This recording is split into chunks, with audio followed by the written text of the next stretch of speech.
And we're live. Levi Coleman, how are you? I'm good. How are you, buddy? Good, good. Thank you so much for being on my podcast. This is Seize Your Mind Soccer Podcast, the podcast about soccer, mental toughness, and life. Today we have Levi Coleman, who is currently the Athletic Academy Director of Coaching for the Tulsa Athletic. He just won in 2019 the Under-20 UPSL Red River Conference as the head coach. He is also the assistant coach for the NPSL team, which won in 2019 the conference regular season. This is the main team, and playoff champions. They are undefeated through the regular season and conference playoffs. Regional finalists, finishing 5th in the nation. He has a U.S. Soccer C license. He's also the ORU, Oral Roberts Men Soccer Assistant Coach. He coached 1 year for Booker T as head coach, 3 years for Union High School as assistant coach.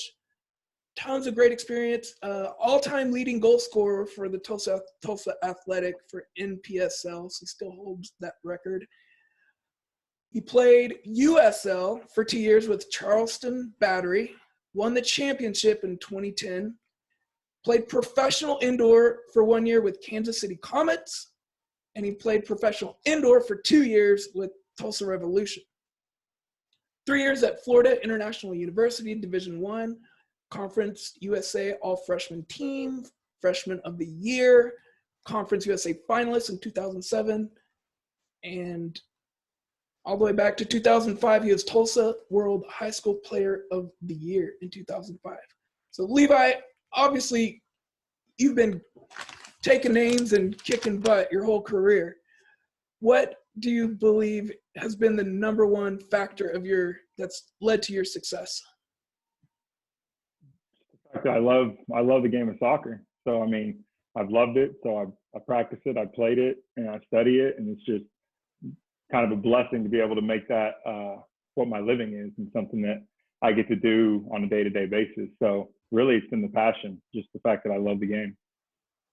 What got you into the game to begin with? How old were you when you first started playing? And tell me about that. Man, I started young. I was, I think like not young. So I know they got the little kicker programs and the Happy Feet programs for like 2 to 5 and all that. But I started about 5 or 6. I think it was the under 6 age. And actually, Jacob Rogers, who's been the Tulsa Athletic goalkeeper since day one. His dad was my first coach, so he and I played together back at like age 5 and 6 years old. So I just played a little rec, and then to be fair, it was like the school I went to, we played every day at recess. That was something that was really, really fortunate for me. We played every day, so they loved it there. So I was getting it every single day. So it was just at school, and then What school was that? About 5. Right Christian Academy. Okay. Yeah, so we had like a little team that we put in a rec league as well, and so, I mean, it was fun. I mean, that was a big piece of me getting soccer on a daily basis. Gotcha. And then when did you start to kind of make it from just a hobby, having fun, to like kind of be more serious about winning? So, I mean, my dad jokes about when I was like in my first couple seasons, I mean, I was hanging on the net, distracted by everything else, not too worried about it, and then just seemed like one day it just kind of clicked. And I was about 6 or 7, so I was still young, but it clicked, and I was just all over the place and scoring goals left and right, and then playing at school all the time. And I would just happen to be doing a little better than the rest of the kids in the class and tearing it up there. So I started realizing I was doing well at a young age. And so, like I said, it wasn't so much I was taking it serious, but I just loved it. So that came in place probably about 7 or 8 years old. It was pretty early. Okay. And what was your first like official like club game? Do you remember that experience? Like, you're like, when it was just like, oh, this is serious now. Like, man, I mean, I would have to say, because we didn't even have like the academy set up that they have now from like for ages 10 and under. Competitive started at U11. So I was playing rec up until U11. So obviously there were tournaments that were more advanced than others, that, your reality check happened at some of those tournaments. So I don't know if there was necessarily a first moment where I was like, wow, like it's getting competitive, other than actually hitting competitive soccer. And the level obviously was an increase. Do you remember your first game at the U11? I don't. No. I don't. I can remember games here and there, flashbacks. I got a couple videos when I was like 7 or 8 and doing some things. So I remember some games and flashes, but I don't remember any specific of a first game like that. No. Okay. And where did you play high school ball? So I played 2 years at Booker T. Washington, and then 2 years at Broken Arrow. At Booker T, played for Jose Fernandez, phenomenal coach, like one of my favorite coaches I had. We went to the state finals freshman, sophomore year, lost in both of those. I happened to already live in BA at that time. I was commuting a distance into Booker T. Washington, and I lived like right around the corner from BA. Jose Fernandez happened to move away. I think he moved, I want to say he moved to Florida at that time. And so it just made sense for me to kind of transfer to what was, closer to home, right around the block. So, and I had a good soccer program and everything like that. So I transferred over to BA. We had a phenomenal year my junior year, but so got knocked out in the quarterfinals. Like it was a shock. It was an upset. And then in my senior year, we made it to the finals again, and we lost in the finals to Union. Went undefeated all year. Had already beat Union earlier in the year, then played them in the finals. And I mean, we're up on them 1-0, 9 minutes left. They put 2 away, and we lost 2-1. Man, what a heartbreak. Yeah, it was tough. What was your favorite high school moment, whether it be a goal or a specific game? Do you have like one that was like, that one was special? Like, would that be referring to like high school soccer or club soccer and like a high school soccer? Okay. I mean, it could be while you're playing club during high school, just that. I mean, there's a couple of them. Because I had lost so many times in the finals in high school, 3 out of 4 years I made it to the finals and lost them. And then even in club, I lost a couple times. My senior year, I was a senior, maybe in junior year. It may have been junior year, but we won the state championship, and I had the game-winning goal in double overtime with like 2 minutes left.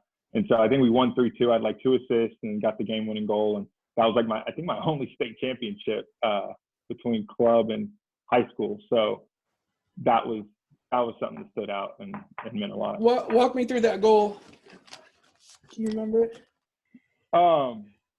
Man, I used to remember it pretty well. How did we score that goal? I can't walk you through that. I just remember being super excited and just running around the place as like a hot dog pile on me afterwards, and just a good moment. But I think I remember my assist. I had like 2 corner kicks or crosses that I got assists, but I can't remember how I put the last one away. I think it was off of a corner kick as well, and I got a last minute touch or something. But when you score as many goals as you do, I'm sure you kind of start to forget them. They start to blend together. Yeah. All right. So what did you do after high school? You went to Florida directly? Or? Yeah. So I went down to Florida International University and had a good freshman year, actually. All freshman team. My conference year, I was freshman of the year for our class or at our school, and got a hat trick in one of the games. I think we were playing Marshall. Got a hat trick, so had a good start. Sophomore year and junior let me pause year. you there. Let me pause you real quick. Let's go ahead. How did you end up in Florida in that school? Like, what was that process to choose that school? Yeah. So to be fair, I had a good amount of offers coming out of high school.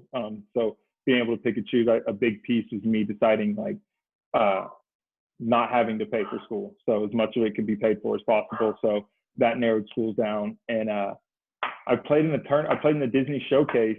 I think it was like December of my senior year, and the assistant coach saw me. I mean, he reached out to me while I was there still at the tournament and everything. And it was like a month later, they flew me in for a visit and offered me a full ride. So it was kind of a no-brainer because it was down in Miami. I think a couple of the schools I was looking at were in some colder climates. So I went down, had a visit down, spending a weekend in Miami, Florida, and then being told you're going to play there for free.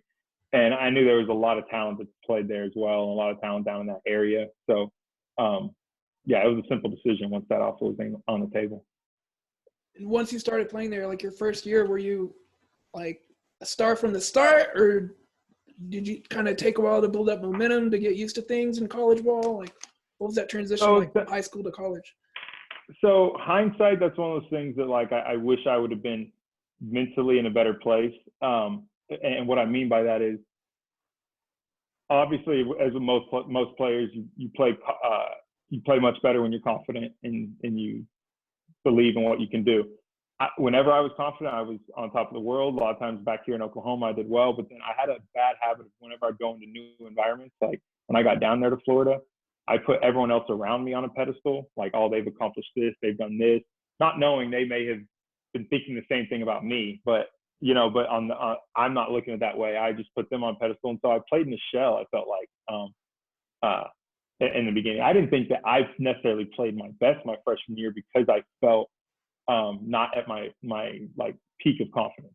So for me, I don't think that I went in and just absolutely killed it. Statistically, I did well, but I don't think I played my best soccer. And I improved over time. But then with that said, like my confidence grew, but my statistics didn't necessarily fall in line my sophomore and junior year as well. But yeah, I mean, I started off strong, but I didn't mentally believe that I belonged at that moment. Looking back, I should have known better and taken advantage of that. But how did you start to overcome that? Was it just a slow, gradual process, or did you sit down and have a talk with yourself, being like, dude, you got to snap out of this? Or like, what was it like?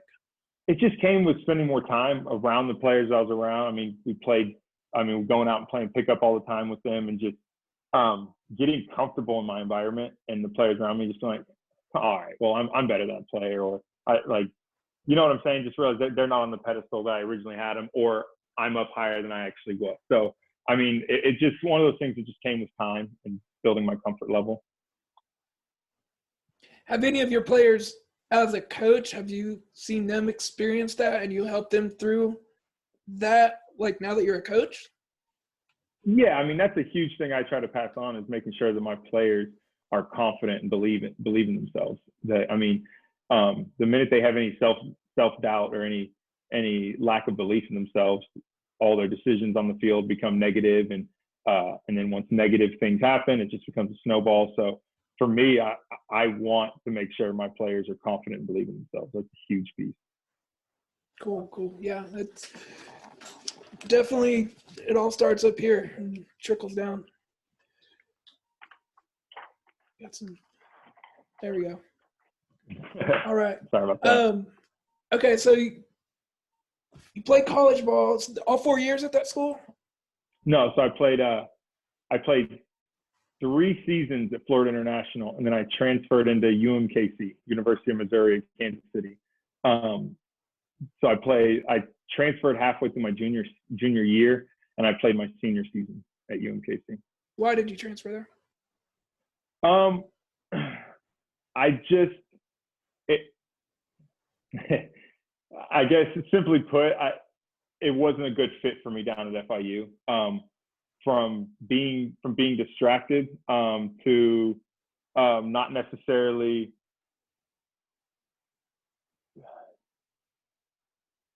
I just didn't find the success I would like to have had there. I think a lot of that, looking back, was on me and my own problems and things, my own lack of focus put me in that position. But with that said, I just needed a new environment, and I think in the end of the day, it was the best thing for me. When I got to UMKC, the players I was around, the coach that I had, just re-sparked my passion for the game. I continued to learn more. I was pushed. I was challenged, and that was kind of like a huge turning point in my college soccer time. Was that switch to UMKC. So how did you find out about the school and that program? Like, did they come find you? Was it like a coach you already knew? Like, at what point are you like, all right, I got to start looking for somewhere else? And what was your process to find that other place that landed you there? Well, so to be fair, I'd been kind of trying to go somewhere else earlier. I mean, probably for my freshman year, but just the timing of things just wouldn't work out, and it just made sense to stay. And in the end of the day, I was still in a good situation where my education was getting paid for. So I had been looking, but by the time that this time arrived, my roommate at the time, very high level player, went on to play a lot, Juan Guerra. His roommate Juan Guerra, his brother, was at UMKC. And at the time, there was a lot of players from Miami going to UMKC. And so I happen to know a lot of the players down in Miami that were going to UMKC or some relation in that manner. And so that's kind of just the way that idea grew. And then from there, like once I got my release from FIU and I was at home on Christmas break, I set up a visit with them, got up there, and then it just worked out. I got a full ride to UMKC, which is a blessing, because for me to just go 1 year to school and get a full ride, they definitely bet on me with that. So that's that rare started to it. happen. And say what? That's rare to happen. Yeah, it's definitely rare to happen. So that was definitely a blessing. So you finished there, and then you went to Charleston? No, so while I was at UMKC, kind of got myself fit, got myself rejuvenated, had a good year. We succeeded. We won the Summit League conference. We had a lot of players in that group that went on and played professionally as well. So that we had a good year while I was there. I did a little bit of training, a couple months with Sporting KC back in the summer, back in 2008 and 2009, a little bit. And then, so after my senior season, though, I actually had more school to finish. So I actually stayed at UMKC for 2 more semesters to finish school. What were you studying? Communication. Okay.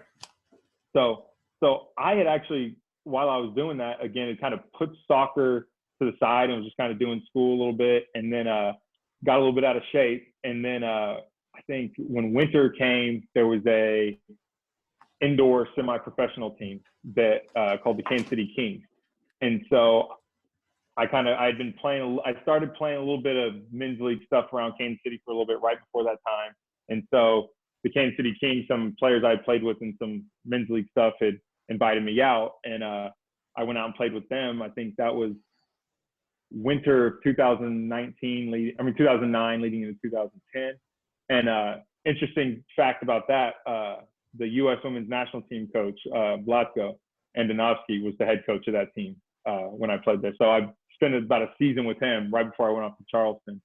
And so I played there, and then I went to the USL Combine.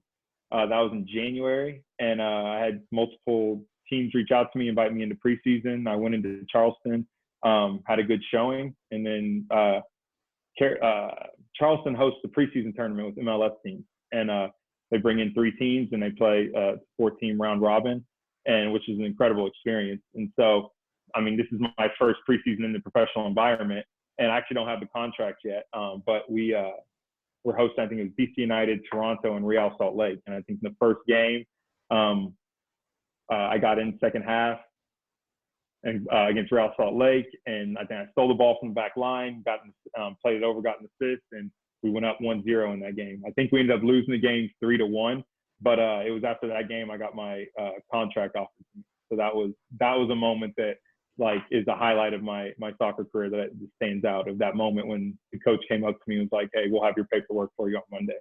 After the game? That was exciting. Yeah, that was exciting. That's cool. Yeah. That's cool. What was that feeling like? Did you just get goosebumps at the moment when he said that? Yeah, so Charleston had a cool setup. They had this inside their stadium, they had a pub upstairs, and so after the game, they had food and drinks for us up there. So we played that game, we shower up, head upstairs, and I'm actually sitting at this table with one of my guys, just hanging out, talking a little bit, and the coach comes over to the side of me and he just kind of taps me. He's like, "Hey, great game. How you feeling?" I was like, "Yeah, I'm good." He's just like, "Well, just want to tell you congratulations. It's like a Friday or Saturday night. He's like, on Monday morning, meet me. We'll have your paperwork and get you signed up." So I remember like I played it cool. I looked over, I was like, okay, awesome, appreciate it, coach. And kind of walked away, and I turned over and like tried to stay chill. It's like, man, he just told me I'm getting the contract. So yeah, that was a big moment. That was exciting. That's a huge dream that not many people get to see happen. Yeah, and a lot of people have. It was special. Yeah, it was special. That's really cool. So you played 2 years for them? Especially for an environment that, especially like coming from being tested in against MLS teams. Like, so the first games we're getting thrusted out into were against those teams. I mean, they were, I think at that time when we played DC United, we lost 2-0. I mean, it was Jaime Moreno, one of the MLS all-time leading goal scorers. He put both of those goals away for us, away against us. And, Robbie Finley, I think, scored against us for Real Salt Lake in that game that after the game that I got that contract. So, I mean, that was one of those moments I remember almost like tearing up like during the national anthem. Cause it was like, just like a few months ago, I wasn't even playing soccer. And then I come in, like it just happened so fast. I'm in the preseason. Now I'm in the game lined up against like an MLS team. So Star Spangled Banner was going there. I was kind of getting choked up. Like it was all kind of coming and hitting me at the same time. Like oh man, this is real. Yeah, this is real. Yeah. So that was incredible. That's awesome. That's awesome. So you played there for 2 years, right? Yeah, so I played 2010 and 2011. 2010, we had a very strong team. We won the championship that year, actually. And that was just, I mean, obviously that was incredible because it was my first season as a professional, and then we won a championship. And I think another moment that was, I think stands out that was exciting as well in my first year, the first season game that I got into, we were playing Charlotte, and we were tied 2-2. I came in like the 78th minute, I think it was the 71st minute, and I think it was 79th minute I scored the game winner and made it 3-2. So that was like that was exciting to kind of step into my first actual season game, make an impact for our season. We're 1-0 on the season. Game-winning goal. I had the game winner. Yeah, 1 goal in like 13 or 15 minutes to play. So that it was off to a flying start. I was buzzing at that point. And then, like I said, for us to kind of go on and win the championship that year, it was a great experience. So why'd you leave Chattanooga or Battery? What do you call it? Charleston. So I had a 2-year contract. It did not get renewed that next year, and so, man, to be honest, the mindset that I was at that point was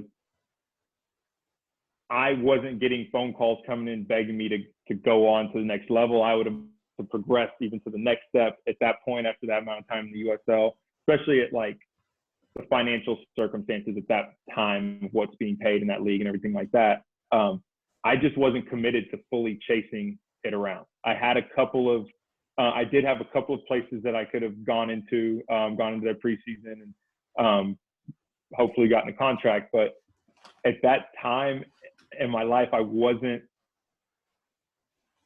that focused to do that. I wasn't ready to, pack up and go stay in one area of the country for a few months and things like that. Obviously, at this point in my life, hindsight, I think, obviously, I wish I would have and maximize that opportunity where I was in my career, my age, and what I could accomplish. But just at that time, I had a couple of other opportunities that were like not soccer related that I felt that I wanted to go in that direction. So I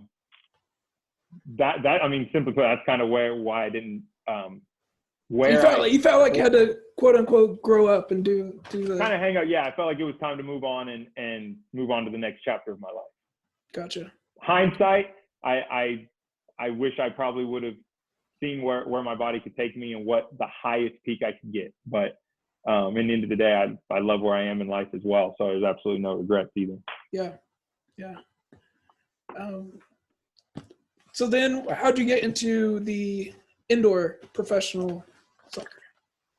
So that happened. So I played with the Comets in between. So in between my seasons at Charleston. So obviously the seasons are short, or they were shorter then. They're a little longer now. But at that time, the seasons were about 6-7 months.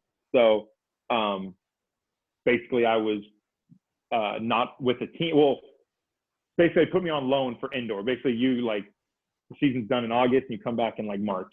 And so the season was done in September, come back in March. So during that time frame, me being from coming from UMKC, my now wife, Brittany, was actually still living in Kansas City. She was still finishing at UMKC. So I went back to Kansas City in between seasons. And so obviously the comments were there. And then they signed me. Basically, I got a loan from Charleston. They loaned me over for that off season. And I used it. I used Charleston as I used indoor as an opportunity to develop in the off season for outdoor. I never really wanted to. I wasn't the biggest fan of the indoor game. In regards to like, and to be fair, I got hurt. I got injured the most in indoor as well. But I wanted to stay sharp, and that was the best way. I was a high level playing around high level players and training on a daily basis. So that's what put me into the indoor indoor game. And then, so to be fair, I didn't even get to finish the season because preseason for the USL overlapped the indoor season. So I actually had to leave early to go back to Charleston. And then I think it was then after that, it was the next year I played. After I played in Charleston, I went back to Kansas City, and I played with a PASL indoor team that was called they were called Kansas City Magic. I take that back. The team I played way back in the day with the Blotko coach was Kansas City King. This team was Kansas Magic. And then when I moved back to Tulsa, the timing was right that it happened to be the Tulsa Revolution, happened to be launching. And I went to a lot of those games. I remember that. And so I happened to be the first signing for that. Oh, you were? Number one? Yeah, I was the first. Yeah, so I was the first signing. So the cool. timing I happened to be here. Like I said, I was technically had hung up my boots of playing and had been back here, back in Tulsa. Yeah, I'd been back here in Tulsa already. I'd gotten here like in that summer. And so I'd been here, and then Revolution started. So it just worked out, and I was just been coming off of playing at a high level. So I just got a chance to continue on with the Revolution. All right, let's pause the career progression because I want to get into your coaching later, how you got into coaching. But let's go back real quick about what advice would you have for someone who's in high school now, who wants to play college? What's the number one thing you wish you could have gone back and told yourself in high school that would have better prepared you for playing ball in college? I wish I would have set goals. I think I left a lot of stuff up to chance. Kind of just with an attitude of like, I'll play and I'll get the phone calls, instead of like, okay, well, hey, let me accomplish this in college. I am in declaring I am going to be doing this when I'm 25, or playing here when I'm this and that, and putting my head down and focusing just on that. I was kind of all over the place and even by example of me moving into working and quitting soccer early, I was still just grasping at what I felt was best opportunities, as opposed to saying this is the end goal of where I'm wanting to be and I'm going to get there. I would tell players to do that and to believe in yourself and not take the first no as, the end of the game. Because at the end of the day, all the players at the highest level receive no at some point, all the time. And I believe I let even the fact that when I said my time was done at Charleston, I let the fact that I wasn't being invited to the next level yet tell me that, okay, I'm not good enough, instead of the mindset of I'm not good enough yet. I took it as, well, I'm just not so you let that dictate your life as opposed to dictating and going after. Okay. Yeah. That's really good advice. I work with the Roger Stateman soccer team, and I work with them. One of the main things we work on is setting goals. And I had Jake Simpson on the podcast the other day, and he was like, at the beginning of the season, he was like, I'm going to be an All-American. Everyone knew it. He knew it. The whole team knew it. He visualized it, and sure enough, he got it. So, like, setting goals is very important. Keeps you focused. It keeps you from, gives you a rudder to your boat, so you know where you're going. Very important. And then let's say someone who's playing college ball and want to get to the next level. Is there a different words of wisdom you give them? You have to start treating yourself, you have to already be a professional before you become professional. So like a lot of the players, and in hindsight, looking back at what separated from when I was in college to when I was professional, and even the players that had longer careers professionally compared to players with shorter ones, was the way they took the way they lived their life. It wasn't just about training. It was the way they fed themselves throughout the day, the amount of sleep they're getting, the workouts they're doing, and the amount of effort that they're putting in it, and keeping their body in the best physical shape that they can be in. That's the biggest piece. And so there's this attitude, and at least I kind of had it, was like, well, when I get there, I'll do this every day, or I'll do that every day. And not to take back, in fact, I still trained. I trained hard, and I took care of myself. I believe it went in spurts. There were times I was super focused and getting after it. Then I'd go for a few weeks where it wasn't as much. It was more laid back. But starting the ability to be professional at a younger age, you know, and embracing training in the ups and downs, that's vital, because in the professional game, at the professional level, every practice is basically a tryout, trying to get into the starting lineup, maintaining your starting position, everything like that. That's pressure. So you're not kind of just going out and playing soccer each day, hoping you get a chance to scrimmage and that kind of stuff. It's pressure. As soon as you step on, as soon as you walk out from the locker room, you've got to be mentally focused, and at the moment feels like the weight of the world is on you, because that's deciding, you know, which direction your career is going every day at practice. So if you get to that level and it hits you as a culture shock, it can be a problem. But if you start practicing at an early age of embracing that journey, you set yourself up for success.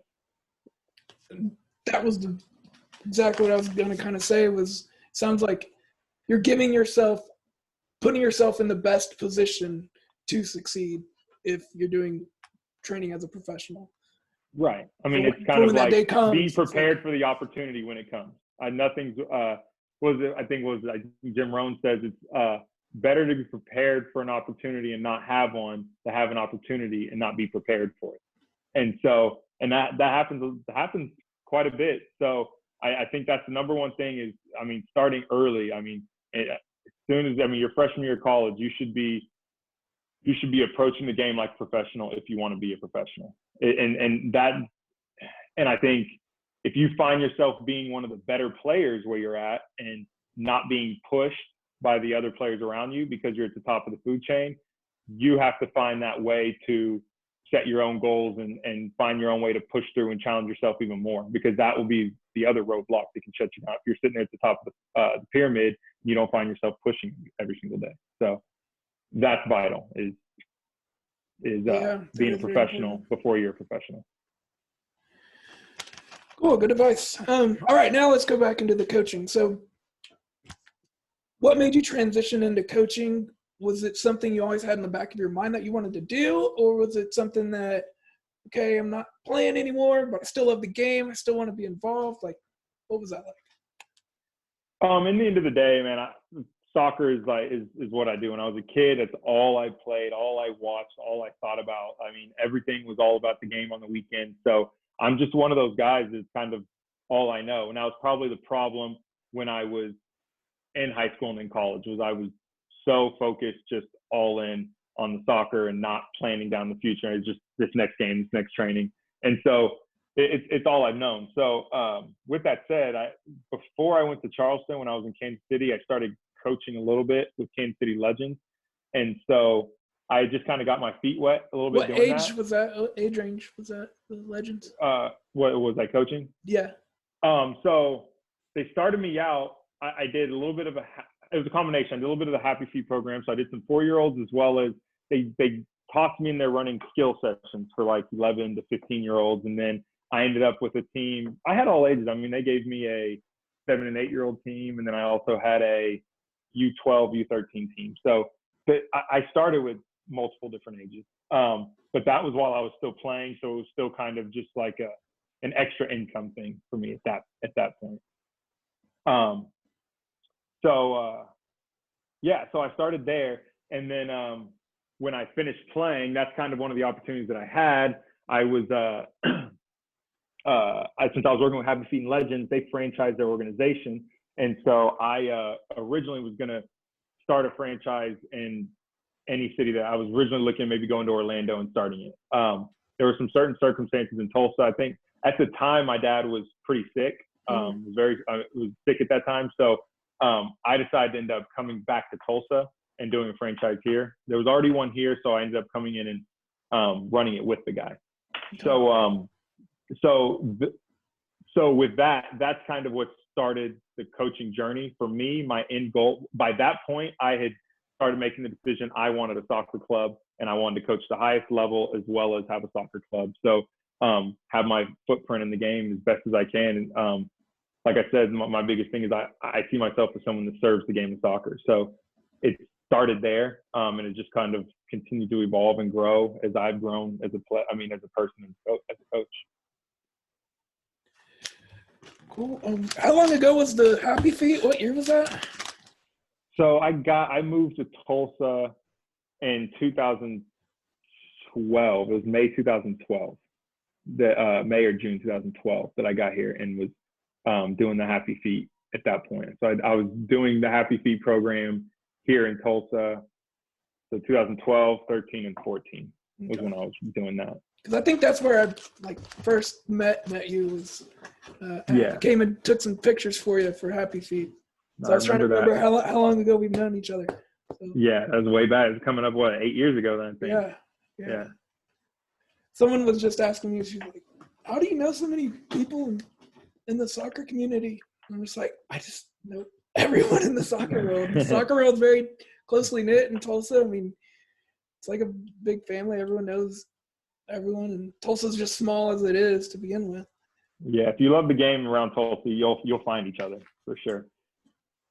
Yeah. So now you're coaching with the Athletic and with Oral Roberts. How's that going, and where do you see yourself going, taking those programs in like the next 3-4 years?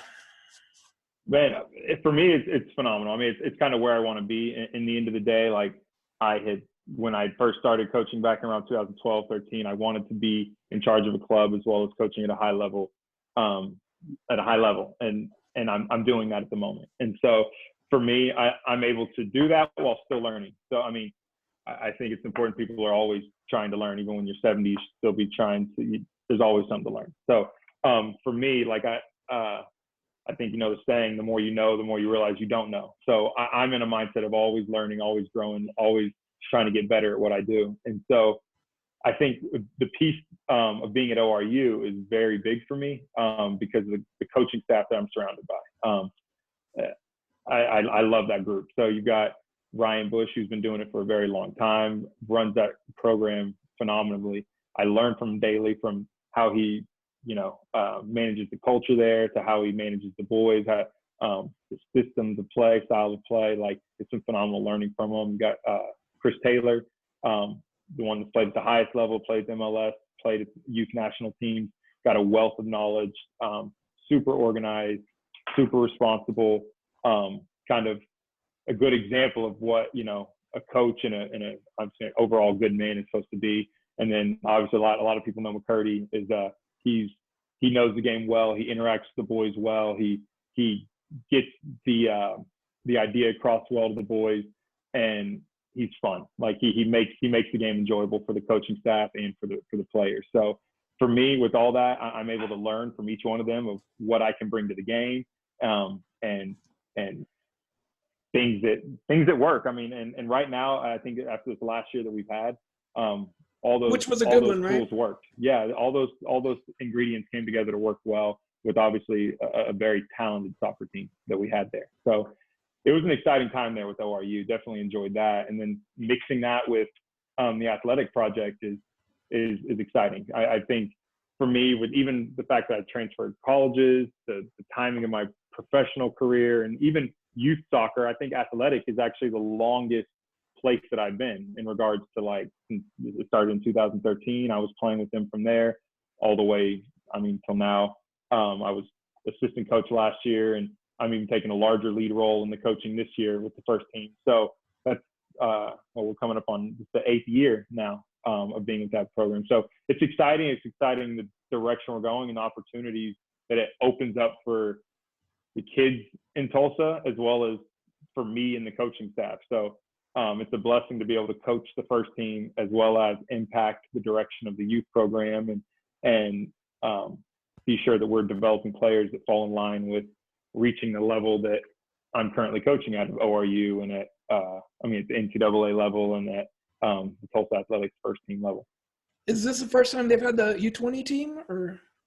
Yeah, so the U20 team is a piece that we added to bridge the gap from the youth academy side to the first team. So the first team is made up of, it's a combination of former professionals and basically players that are about to be professional.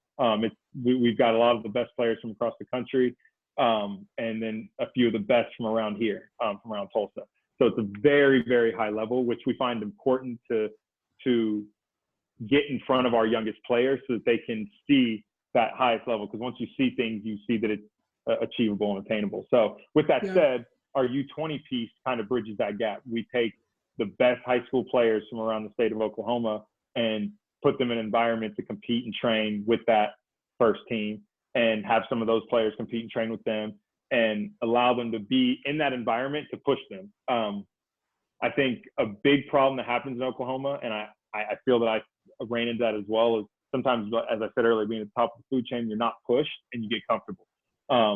And even as much as people try to warn you, hey, you need to be working, you need to be doing this a little bit more, it's hard to see it if you're just that much better than the players around you at the time. So bringing the U20 piece and getting it connected with the first team and getting some higher level players around our best players is an opportunity to push them and challenge them and push them out of their comfort zone a bit. And so, and then as well as, and then most importantly, also provide opportunities as well as bridging that gap from the exposure, the high schoolers. Yeah, getting them a chance to play with that first team, because when injuries happen and things like that, that's how opportunities happen, and these guys get a chance to play with them. So it creates kind of like a clear pathway to that next level. So when we added that piece this last season, we don't play them, the U20s, we don't play them in their typical age bracket. They play in a men's league, basically. So the UPSL, the United Premier Soccer League, which is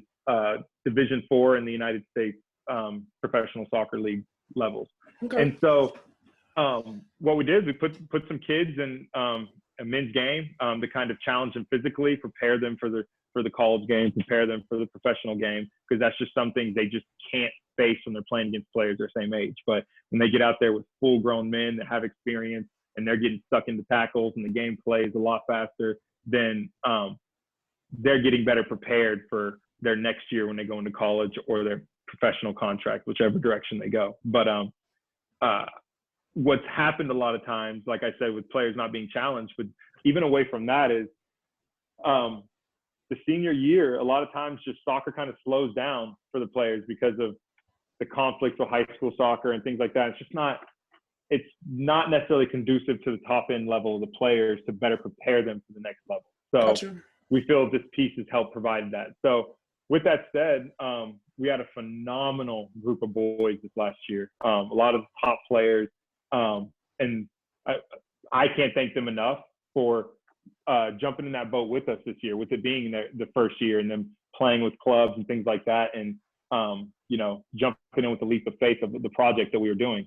And they went all in. They worked their tail off. They committed to the cause, and they ended up winning the Red River division. So we were actually in UPSL Division II, which with them winning that, we were promoted up to the Division I. So that competes in the league with so Rain FK is in that league. The Oklahoma City team is in that league, and so we've got some local rivalries with some college level players these guys are going to be playing against. And so it's the experience for them is phenomenal, and the way these guys have stepped up to the plate has been incredible. So yeah, I love those boys. Those boys are some incredible little players. If I'm listening and I'm a high school soccer player, how do I get a hold of you, or how do I try out for this U20 team? Yeah, so we did actually have some tryouts a couple months back. Now, obviously, there's players who may have missed it and things like that. So you shoot me an email at Levi at Tulsa-athletic.com. So Levi at Tulsa-athletic.com, but there's a little dash in between Tulsa Athletic. You can shoot me an email there, and then we can try to get you out to a training. Unfortunately, so what it's looked like this spring, kind of what we've been doing was we had our first team that was training for the Open Cup. We had a bid for the Open Cup, and so we had those group of guys training starting back in about February, preparing for that because we were supposed to play March 23rd in the Open Cup. And so what we did was we combined the U20 training session with their session. So we were in preparation for this upcoming season because the UPSL season for the U20s was going to run parallel this summer with the first team season. And so they're going to be training side by side and playing the season side by side. And so we started the trainings. And then obviously we've run into this situation with the coronavirus. So everything's been put on pause. So we're not training until right now through April 30th. And so unfortunately, if anyone trying to reach out, we can't get a look at them until then. But obviously they can reach out, give me their information, and we can try to get them out to a session. But that's where we stand right now. Cool. Any advice for people stuck at home practicing alone during this whole coronavirus thing? Staying motivated. Just depends on the age. Like I would, if I'm an older player, I would highly suggest getting a workout plan, which I feel that most elite players actually do have them, whether it's through their club team providing it or their college or whatever it may be. Most of those players have those. If they have not gotten those from their team, I would suggest finding one because you're not as productive when you're just doing a random workout and you don't really have a plan with where you're trying to go with it. But if you get yourself a workout and each workout is building on the next, for the physical fitness and things like that, that's very important. So for the older age, I'd say get a workout plan and stick to it, be disciplined, practice your professionalism by being disciplined to do it each day. And then with the younger kids, I just say I don't think a plan is as necessary for the younger kids. Get out and get a ball, like play, try things, be creative, do some skills, create your own games, kick the ball against the wall over and over. Just play with the ball, play. I mean, that's the biggest tip I can give the younger kids. Cool. Well, Levi, it's been great having you on. Been great talking to you. It's been my pleasure, man. This has been fun, man. Definitely. You had me so excited talking about soccer. I almost forgot about we have the whole coronavirus going on. Thanks. Yeah, that's good. Yeah, we want to get distracted from that. Could try to do the best we can with this time. It's definitely weird. It's something no one's ever gone through. Everyone's trying to figure out how to proceed, with life, and no one really has the correct answer.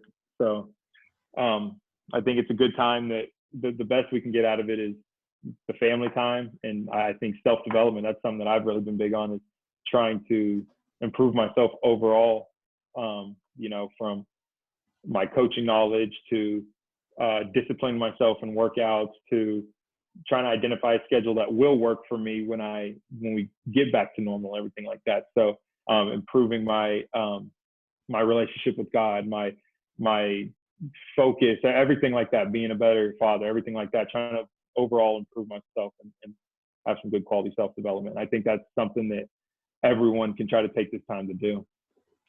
So one thing we didn't talk about was fatherhood. How has that impacted your soccer career?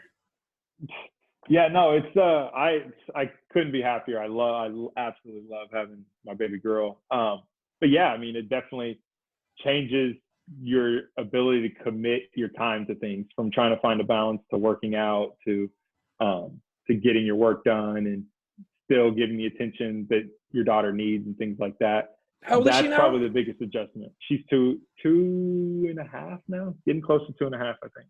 Yeah. Is she juggling a ball yet? No. I'm trying to be as patient as I can with that. I try to subtly put the ball near her and do little things, but I haven't pushed it too much. All right. Yeah. Cool. All right, man. Well, thanks again, Levi. And like you said, it was Levi at Tulsa-athletic.com if you want to reach out to him. Thank you very much. Sir. Thanks, man. Thanks for having me. It was good talking to you. See ya.